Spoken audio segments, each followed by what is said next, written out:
Good morning, and welcome to Shawnee Mission Unitarian Universalist Church. Whoever you are, whomever you love, wherever you are on your life's journey, you are welcome here. We are so happy that you've chosen this space, this sanctuary and time, this YouTube channel. We know that you have so many options on Sunday morning, and that you chose to be here is something we celebrate. We extend an especially warm welcome to our visitors and anyone who may be watching our service online for the first time. If you are, please complete the Get in Touch form in the description area below the video. We now invite everyone to greet each other in any way you possibly can. Elbows, fist bumps, winks, whatever. If you're watching online, say hi in the chat.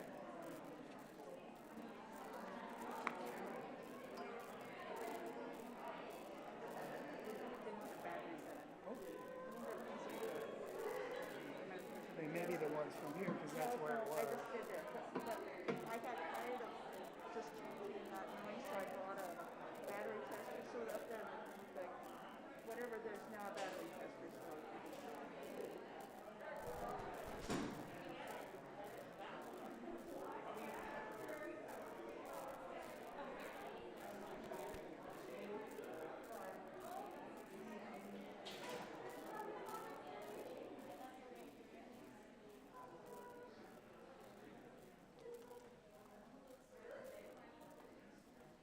Thank you. It is good to be together.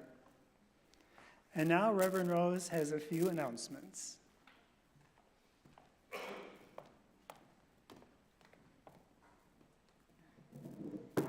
Good morning. Some changes are upon us here at SMUUCh. We thought it would be fun to rearrange the sanctuary just to mix it up for one Sunday, so you may be sitting in a slightly different spot, which is interesting. A member of our congregation once said to me, "Change is always good."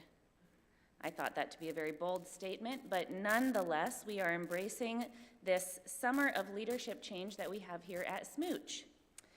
This likely won't have a large impact on your church experience, as the church is functioning very well and the transition is covered, but as Chief of Staff, I just wanted to keep you all informed. You'll be hearing about RE later in the service, so I will keep this announcement dedicated to the office. Our church administrator, Deb Markham, is moving out of state.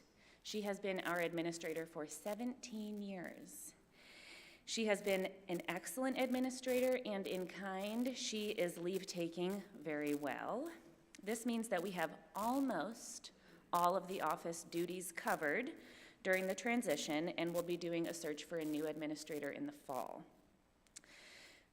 This means that our communications over the summer is short-staffed. All of the financial functions are completely covered, and volunteers will be doing the weekly email, but we ask for you to give the communications staff a little grace over the summer. And now we have one more announcement from the 8th Principal Learning Team.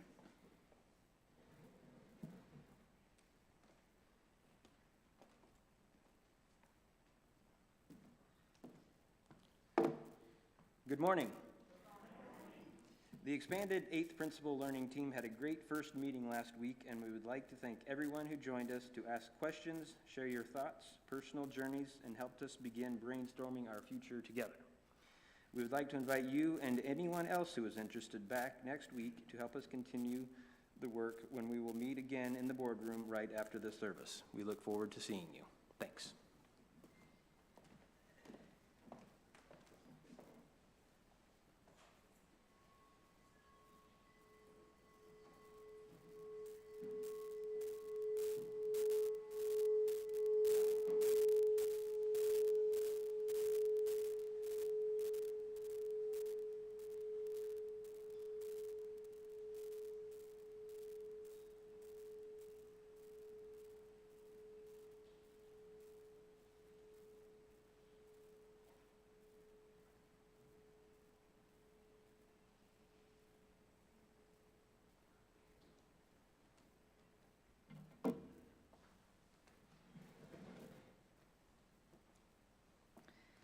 Our opening words today come from author and educator Bell Hooks, who said, "Rarely, if ever, are any of us healed in isolation.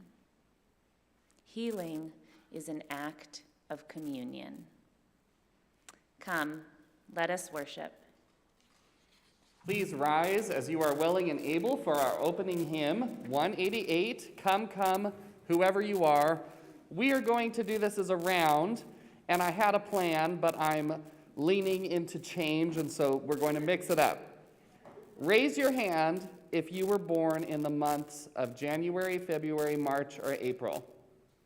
Okay, you are group 1, and your leader is Ben Munoz on the cello. Raise your hand if you were born in May, June, July, or August. Okay, you are group 2, and your leaders are Rev Rose and Jim Christ. Raise your hand if you were born in the last 4 months of the year, December, November, October, September. You're group 3.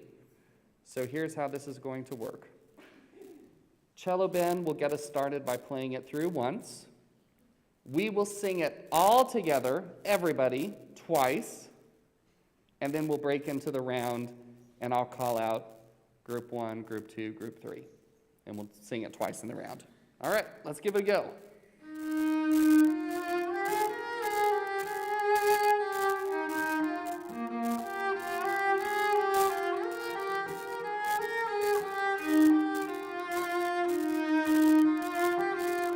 All together.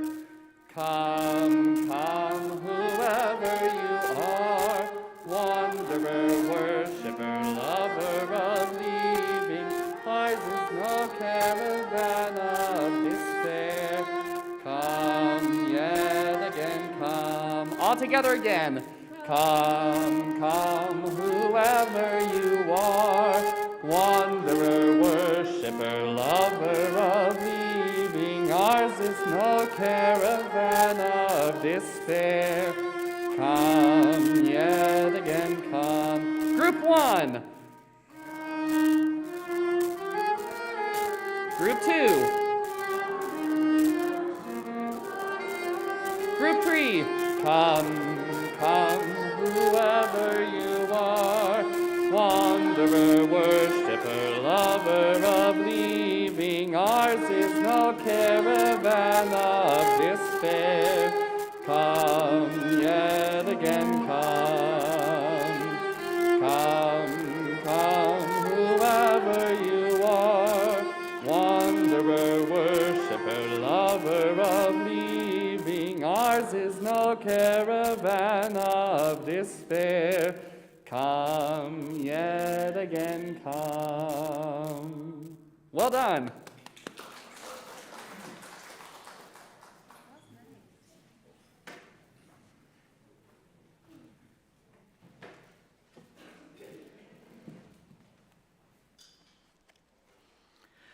As Katie and Ellie Agnew come forward to light our chalice, we invite you to join as we recite our covenant, which is displayed on the walls.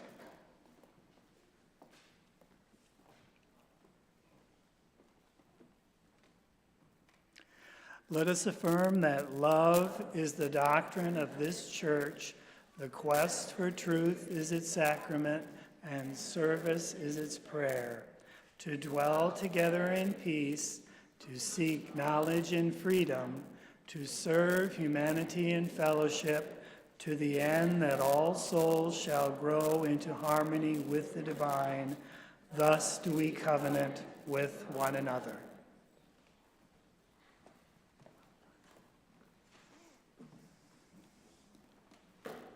Could I please have all the children come forward?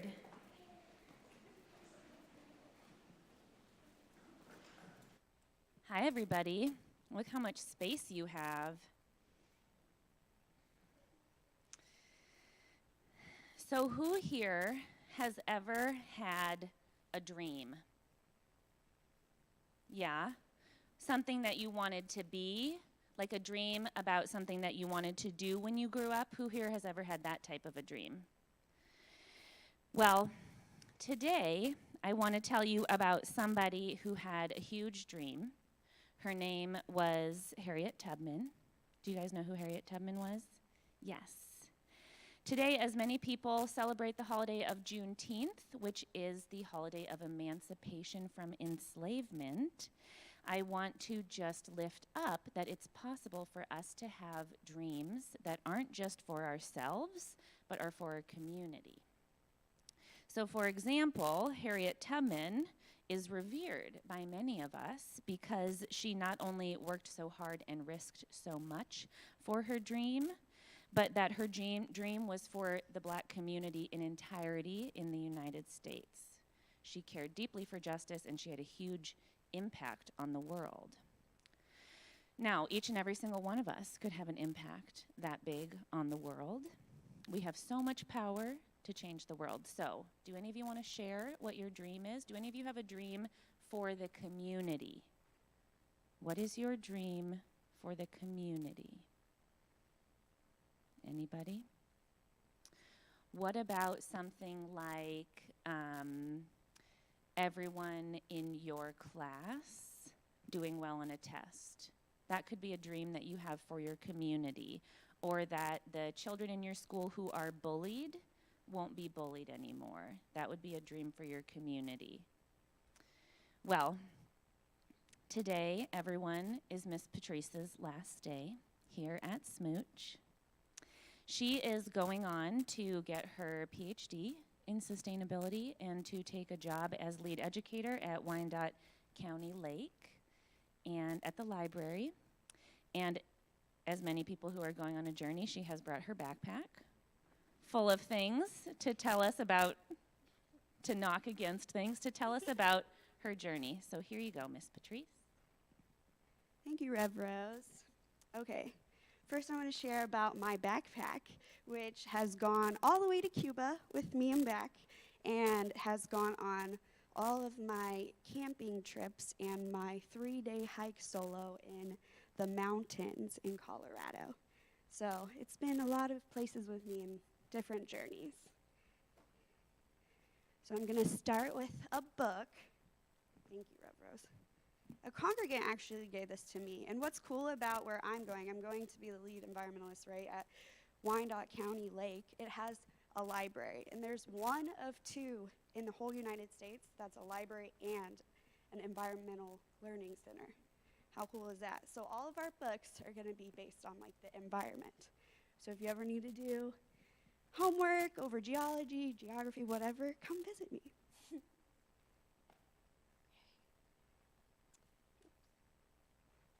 I actually made these. Shout out to Brittany, because we've done forays, like foraging for mushrooms in Wyandotte County Lake, actually. So I'm excited to teach kiddos about that, different native plants. And I don't know if you know, but if you pick a mushroom and you put it on a piece of paper, it releases spores.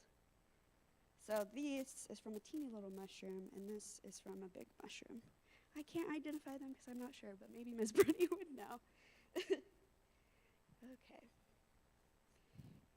A magnifying glass, right? Because I'm going to be doing research. I'm not starting my degree until January, so thank you. 2 different types of pine trees, because where this is located, it's in the woods, actually.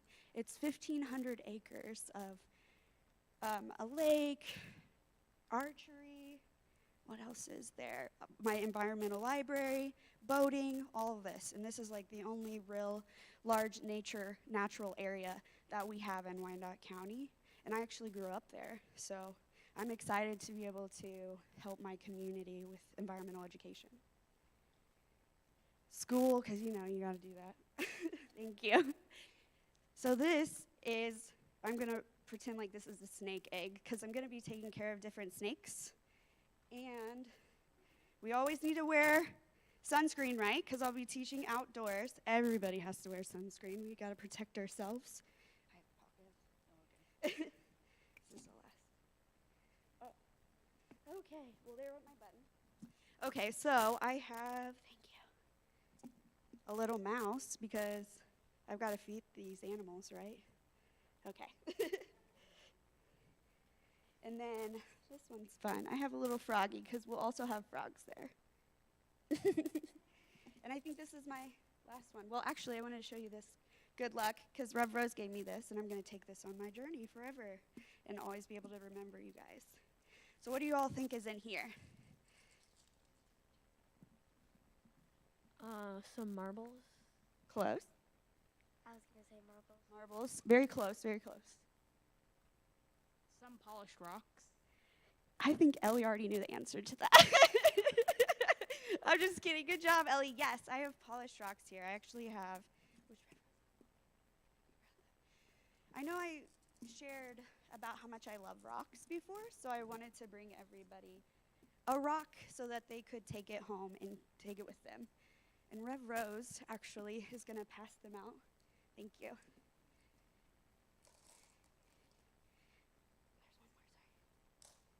And why I did rocks is, one, I love rocks, and two, Rev Rose helped come up with this metaphor. But I take rocks everywhere I go. I pick up rocks, right? So they come with me on my journey, and my journey is just beginning for the wildlife. So I want to give you all a rock, so even though I won't be here, you all will have a piece of me to remember me by. And then we're going to put them on tables, I think, because I have a lot, just in case people wanted them. And I'm going to send these with you, with the kids, so you guys can finish picking them out. All right. Thanks, kids. Take time to say goodbye to Patrice today, congratulate her on her journey, and we may sing the children out.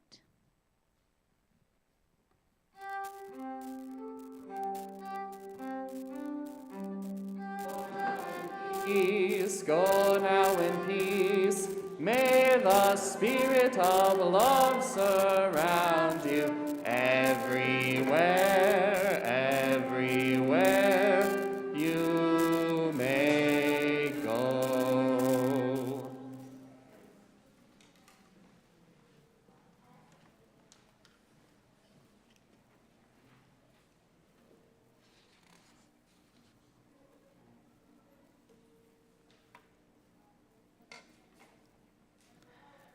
Each month, we as a community take time to reflect on a theme.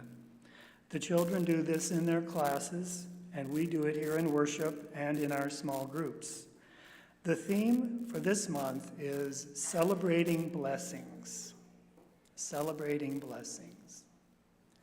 When I reflect on celebrating blessings, it occurs to me that the two words, celebrating and blessings, share equal importance. To celebrate something is to honor it, to shine a light on it, to take joy in it, and give thanks for it. In addition, to celebrate something implies a certain degree of intentionality. Of all the things around us and within us, we bring this one thing to the front. Birthdays, anniversaries, life passages, and milestones. We put these celebrations on our calendars so we make sure we don't forget them, or to ensure that our significant other doesn't forget them. To me, a blessing is something that makes my life experience better, richer, deeper, more fulfilling. And blessings come in many forms: people, places, experiences, happy accidents. Right now, let's do something. Let's pause, close our eyes, and picture something, someone, or imagine some experience for which we are grateful, that brings us joy. Picture it clearly.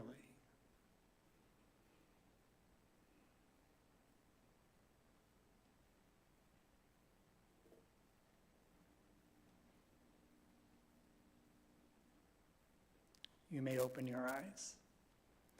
I have a confession. I didn't keep my eyes closed. And as we all brought these blessings to mind, I wish you could see the changes I saw in all the faces in this room. Even with masks on, I saw faces relax, shoulders settle, and little laugh wrinkles showing up in the corners of eyes. This is celebrating blessings. There is so much darkness in the world these days.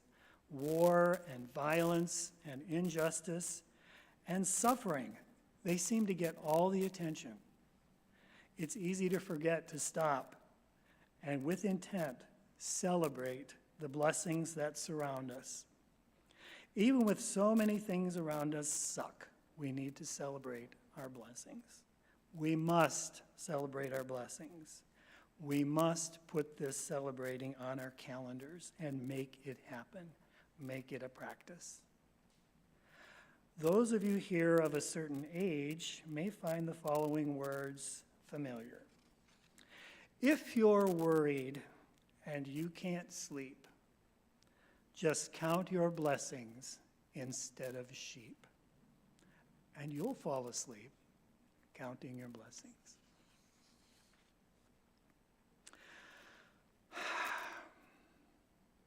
Now, the same way we as individuals need to take time with and intent to celebrate our blessings, it is fitting that we as a church community take the time with intent to celebrate the blessings that have come to us all. And in this, the final month of our church year, we'd like to take a moment to celebrate the blessings that have come to us in human form. I think it's amazing that over the past couple of really dark, challenging years, going from total shutdowns, months of masks on, masks off, check-ins, many new people have managed to find us. And today, we'd like to celebrate the individuals who, over the past 2 years, have made the commitment to become a member of SMUUCh.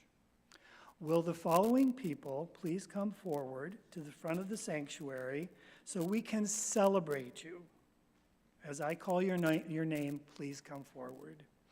Megan Speaks, Shannon Jansen, Donna Kessler, James Warren, Alyssa Barnes, Maggie Mason, Mary Jean Roberts, Carol Ulick, Charlie Schell, Tim Todd, Kevin Hobbs, Shauna Eastwood, Lanny Newell, and Lois Reborn.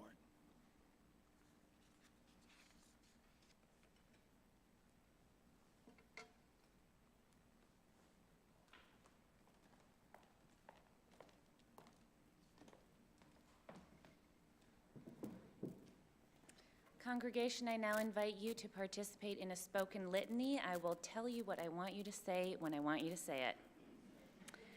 Do you, congregation, intend to know these people and bring them into the beloved community? If so, say we do. We do. And to you, new members, do you intend to make yourselves known? If so, say we do. Do you, congregation, intend to be open to the changes that growth brings and rejoice in the new perspectives of these people? If so, say we do. We do. And do you, new members, intend to come to know the ins and outs of this church, to engage and understand in the ways that we work and we play? If so, say we do. Lastly, will you, congregation, assume best intentions of these people, even in the multitudes of their humanity, and encourage them in their spiritual growth? If so, say, we will. We will. And new members, will you commit to your own spiritual growth and assume good intentions from this community, even in the multitudes of our humanness? If so, say, we will. We each bring something unique to this community, and that's what makes it so special. So now we invite each of you to say one word of what you bring to this community. Deacon will give you the mic. Action. Action. Challenges. Family. Helping. Involvement. Thank you so much, and all who could not be here but are just as committed and excited to be part of our community, let us give them a round of applause. You may be seated.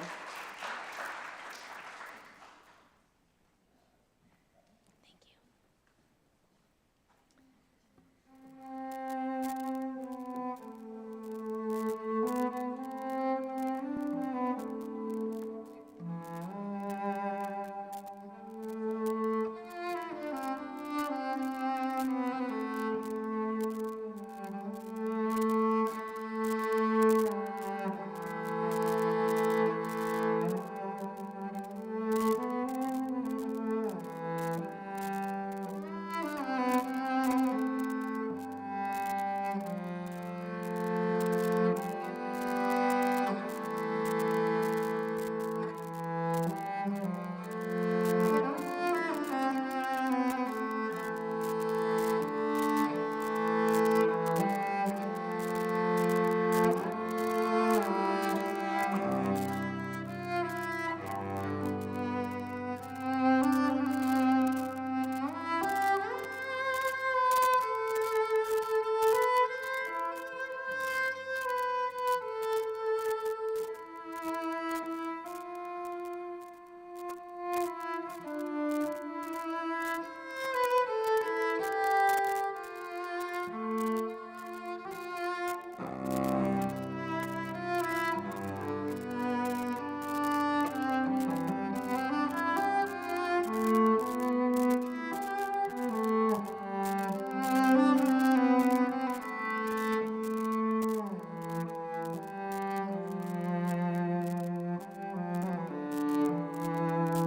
This is the time in our order of service where we draw to heart and mind those in our midst who are suffering and those who feel the sweet relief of their burdens easing. I invite you to put your feet flat on the floor. Put your hands in your lap, your phone to the side.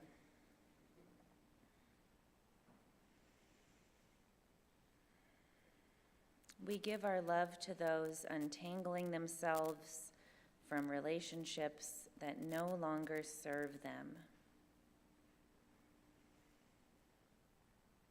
We draw into our heart those who are afraid to make changes, those who are feeling stuck, who want to change but cannot.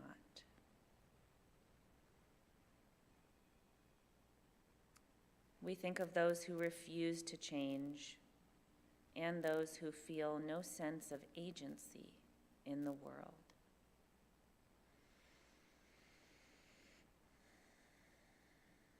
Let us take a moment to draw to mind someone from your own life who has changed you for the better. This may be a teacher, a friend, a family member, an animal, someone whose ideas, compassion, companionship, example has changed you for the better. Perhaps this being has challenged you, shown you a way out of no way, brought a creativity out of you, or loved you well.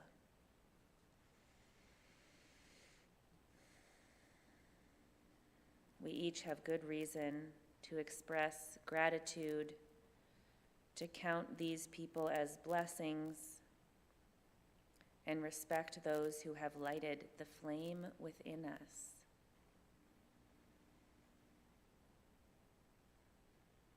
Let us take a moment to bring these people into this community of love. I invite you to speak their name aloud.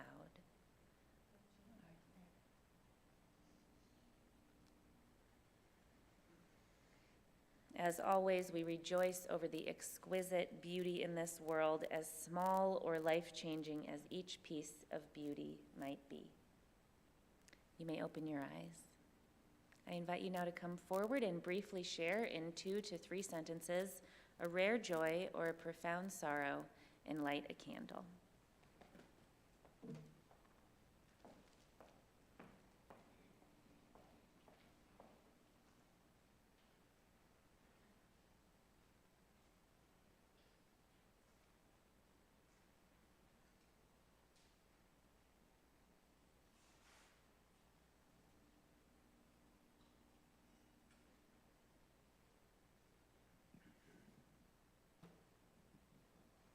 I'm Jennifer Nelson.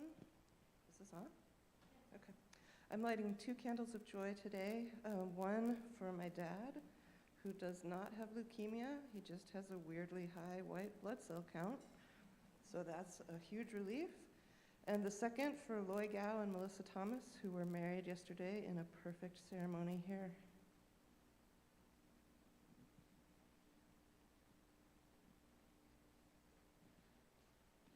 I'm Melissa Malozzi, and I just wanted to light a candle of joy. I have reached the halfway mark of my treatment. I got 4 treatments down and 4 to go.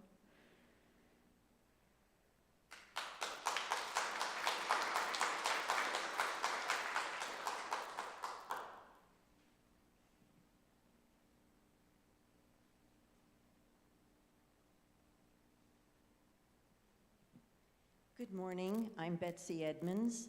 I'm lighting a candle in memory of my father, Bill Edmonds, for Father's Day.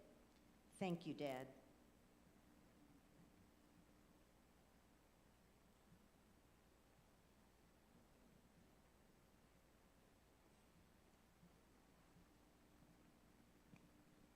Good morning. I'm Courtney Carlson. I'm lighting a candle in honor of my friend Ann Boyle, who has been moved to hospice care after a long battle with colon cancer. And I'd also like to light one in honor of Father's Day for my husband Tony and my father Bob.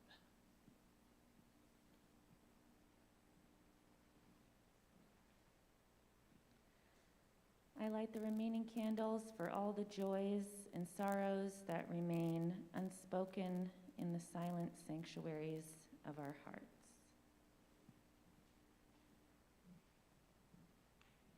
Please remain seated.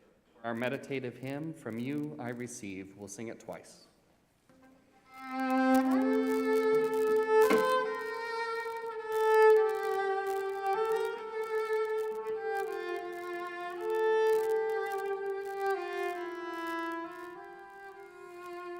From you I receive, to you I give, together we share, and from this we live.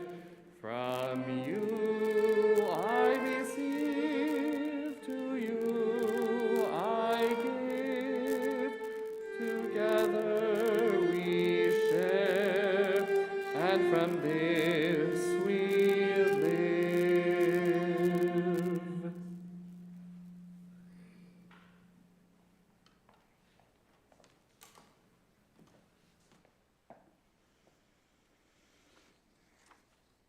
Our first reading today comes from Wendy Vidalak. It's entitled Change. Change is the new, improved word for God. Lovely enough to raise a song or implicate a sea of wrongs, mighty enough, like other gods, to shelter, bring together, and estrange us. Please, we seem to say, change us.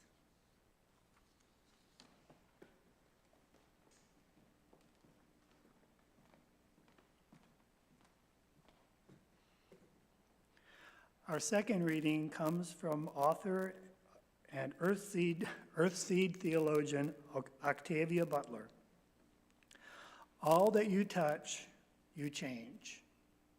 All that you change, changes you. The only lasting truth is change.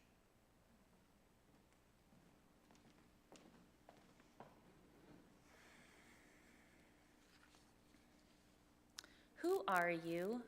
said the caterpillar. I hardly know, sir, at the present moment," Alice replied, rather shyly.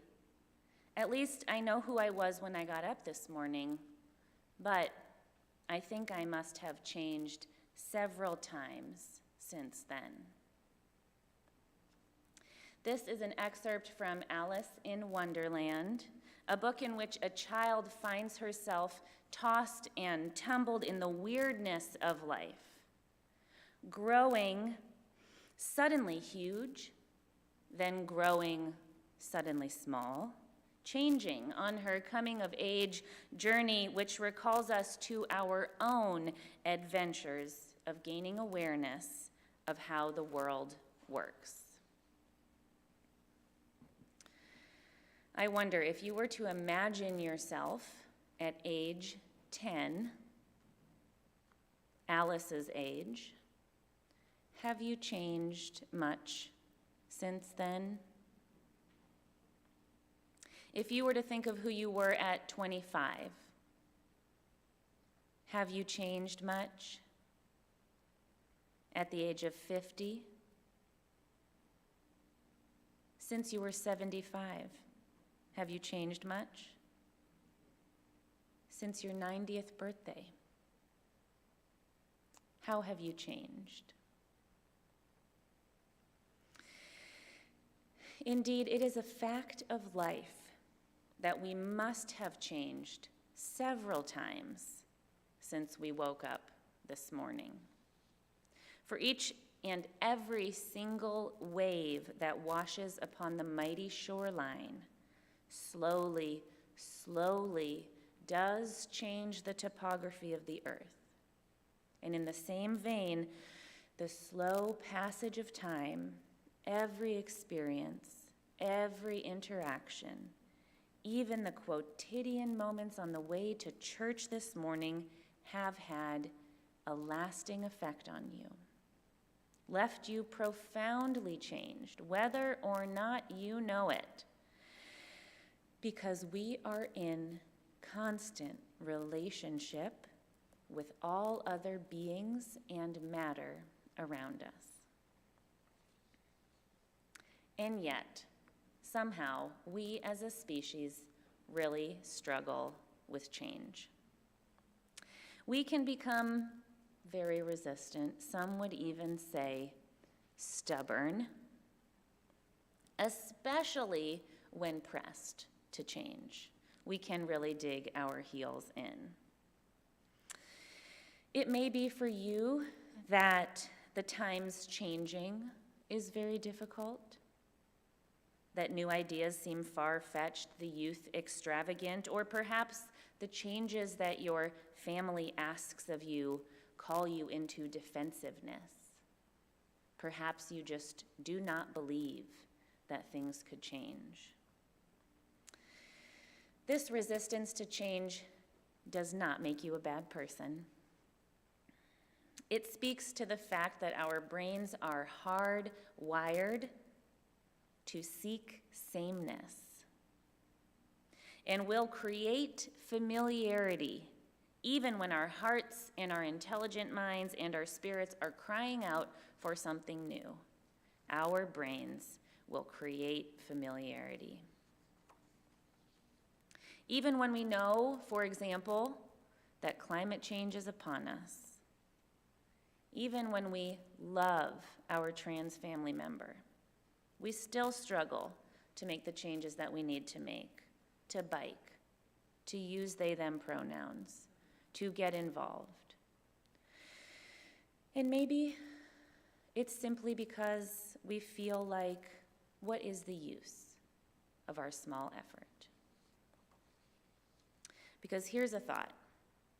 I wonder if change is so hard also because we have been taught that we are powerless. Maybe change is hard because we feel an overarching sense of helplessness. Perhaps we have a sense that nothing we could ever do, for example, would make a difference to climate change. Or that even if we wanted to change our own behaviors, our own self-destruction, we couldn't. Now, I have to wonder if such a deep sense of impotence is because many of us were taught, subconsciously even, bad theology. In Western society, there is a very static definition of God. It's a very small and unchanging definition. Indeed, the idea that God is unchangeable is like etched in Christian theology. And I'm sure at some point in the 5th century there was a council where they had to figure it out, and the people duked it out, and the complete and total staticness of God won. Because don't we get stuck very easily in this idea that this is just how it is? That the future is decided, that things happen for a reason, that there's one way to perceive of the holy, that our failures are not moments for growth, but rather evidence for why we should burn in the fiery pits of hell. At some point, this bad theology probably betrayed you, and you made the choice to come join us in spiritual freedom over here at the UU Church, where we are invited into a living tradition in which there is an ever-unfolding, ever-evolving understanding of what is holy. Thus, I'd like to present you with something called process theology, which is a Christian theology, so it's theistic. But the basic idea is that all that you touch, you change, and that all that you change changes you. That in essence, God is relational. And that you are thus a player in the creation of reality, that you and we are agents of a real and purposeful shaping of reality. That we actually shape and inform what is holy, like a wave on the shoreline. That we ourselves are dancers in an everlasting process of not only teaching each other what is sacred, but actually shaping it as we go. Now, how could this be a Christian theology, you're asking? What about what it says in the Bible? Well, don't Google, when did God change God's mind? Because the internet doesn't want to talk about it.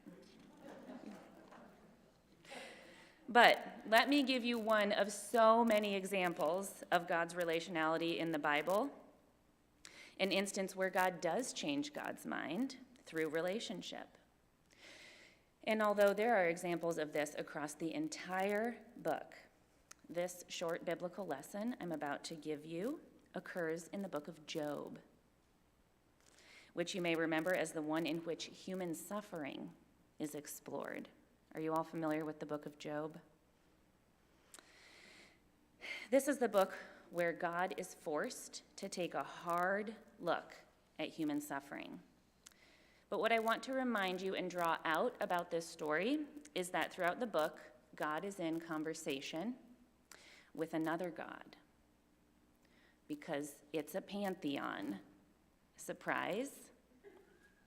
Together, these two gods are wrapped up in a dialogue about human suffering.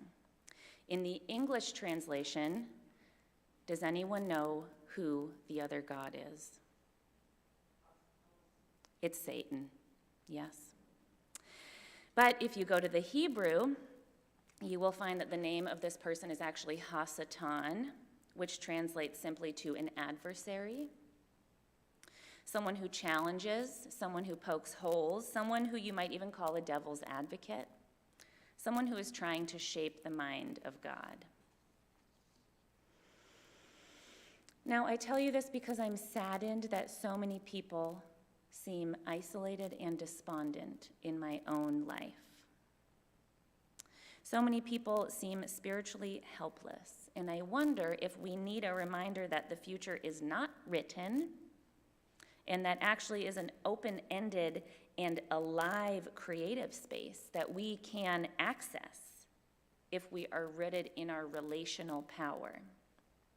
To remember that we exist in an interdependent web of all life, and that we are part of what Adrienne Marie Brown calls an emergent strategy, and are alive in a process that has not yet unfolded. That indeed we must reach up and lend our weight to the arc of the universe to bend it towards justice. Adrienne Marie Brown also says that it is a healing behavior to look at something so broken and see the possibility and wholeness in it. This is likely why we come to church, because it helps us see that possibility. Let us not forget that rarely are any of us healed in isolation. Healing is an act of communion. It's relational. And that when we leave church, we often have a sense of hope. And that's because together we are able to create a change that alone we just simply could not. Change is only scary when we do it alone. So when we are calling out to the world, please change us.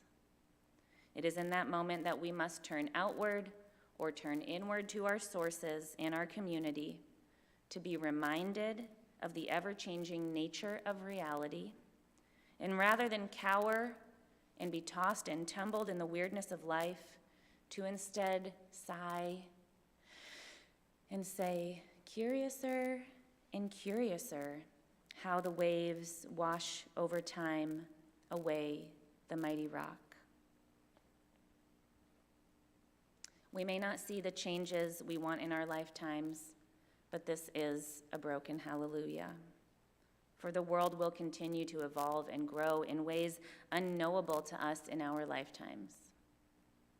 So let us remember that when we think of the world, when we perceive of reality or the future, when we have decided what will happen, that at least who the world was when it got up this morning must have changed several times since then.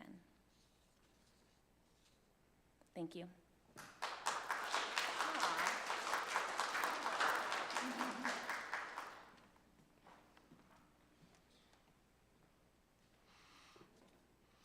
The work of the church depends on us, our generosity of time, wisdom, and financial resources.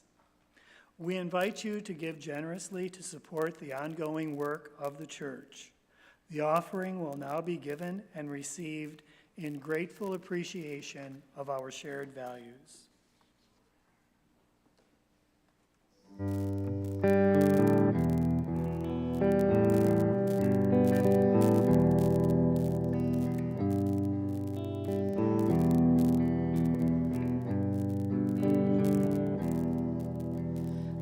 There was a secret chord that David played and it pleased the Lord, but you don't really care for music, do ya? It goes like this: the fourth, the fifth, the minor fall, and the major lift, the bow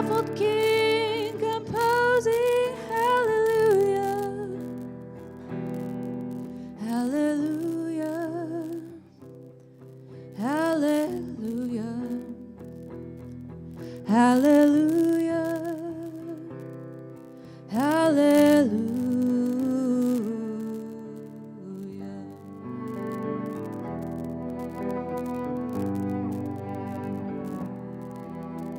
Your faith was strong, but you needed proof. You saw her bathing on the roof, her beauty in the moonlight overthrew you. Well, she tied you to her kitchen chair. She broke your throne and she cut your hair. And from your lips she drew the hallelujah. Hallelujah. Hallelujah. Hallelujah. Hallelujah.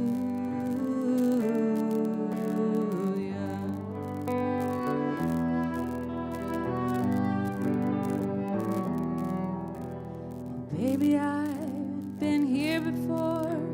I've seen this room and I've walked this floor. You know, I used to live alone before I knew you.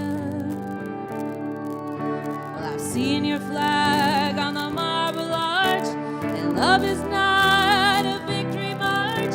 It's a cold and it's a broken hallelujah. Hallelujah. Hallelujah.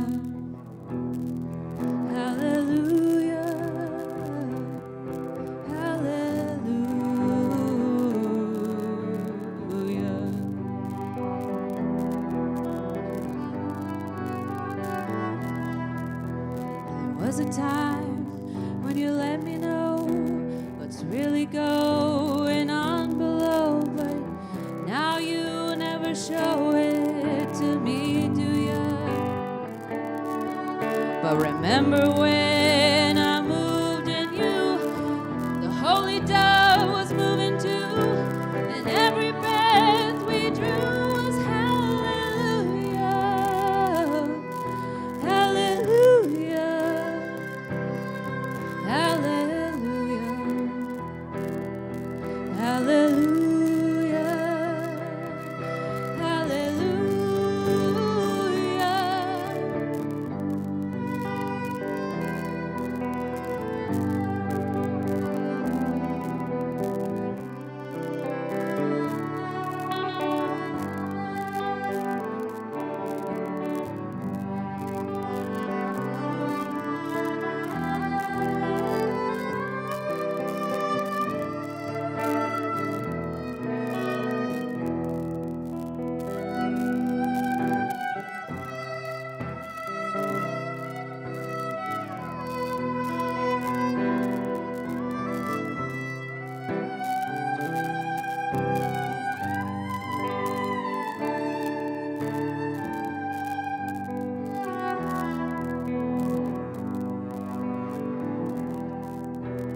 Maybe there's a God above, but all I ever learned from love was how to shoot somebody who outdrew you.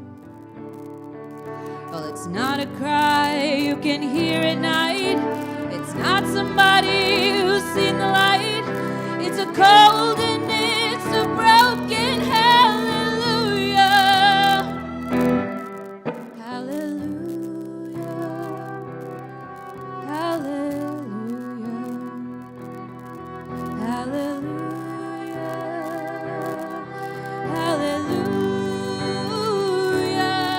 Hallelujah. Hallelujah.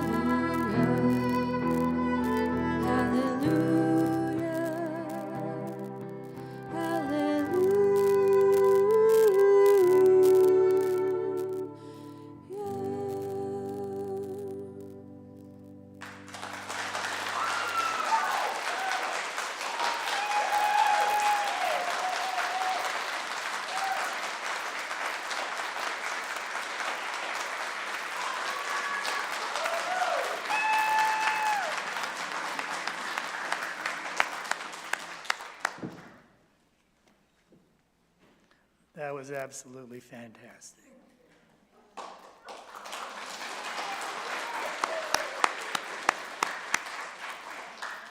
If you know the word Sam, we extinguish this flame, but not the light of truth, the warmth of community, or the fire of commitment. These we carry in our hearts until we are together again. Please rise as you are willing and able for our closing hymn. Let's sing it in celebration. I've got peace like a river, and I'll call out the different words.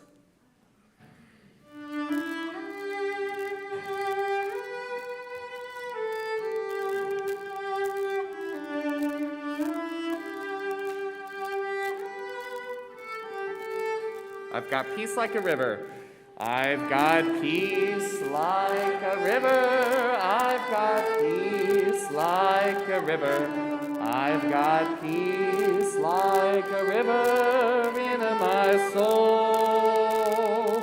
I've got peace like a river. I've got peace like a river. I've got peace like a river in my soul. Joy like a fountain. I've got joy like a fountain. I've got joy like a fountain. I've got joy like a fountain in my soul. I've got joy like a fountain. I've got joy like a fountain. I've got joy like a fountain in my soul. Love like an ocean. I've got love like an ocean. I've got love like an ocean. I've got love like an ocean in my soul. I've got love like an ocean. I've got love like an ocean. I've got love like an ocean in my soul. Pain like an arrow. I've got pain like an arrow. I've got pain like an arrow. I've got pain like an arrow in my soul. I've got pain like an arrow. I've got pain like an arrow. I've got pain like an arrow in my soul. Tears like raindrops. I've got tears like raindrops. I've got tears like the raindrops. I've got tears like the raindrops in my soul. I've got tears like the raindrops. I've got tears like the raindrops. I've got tears like the raindrops in my soul. Strength like a mountain. I've got strength like a mountain. I've got strength like a mountain. I've got strength like a mountain in my soul. I've got strength like a mountain. I've got strength like a mountain. I've got strength like a mountain in my soul.